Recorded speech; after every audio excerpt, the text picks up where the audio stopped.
സൗദിയിലെ വിവിധയിടങ്ങളിൽ കനത്ത മഴയ്ക്ക് സാധ്യതയെന്ന് മുന്നറിയിപ്പ്. Riyadh, Tabuk, Asir, Jizan, Makkah എന്നിവിടങ്ങളിലാണ് മഴയെത്തുക.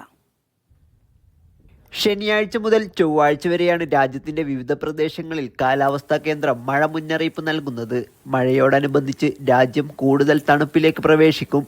സൗദിയുടെ വടക്ക് പടിഞ്ഞാറൻ അതിർത്തി പ്രദേശങ്ങളിലാണ് കൂടുതൽ തണുപ്പ് പ്രതീക്ഷിക്കുന്നത്.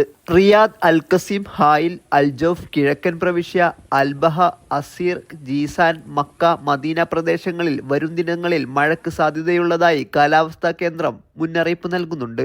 ത്വായിഫ് അടങ്ങുന്ന മക്ക മേഖലയിൽ മഴക്കൊപ്പം കാറ്റിനും സാധ്യതയുണ്ട്.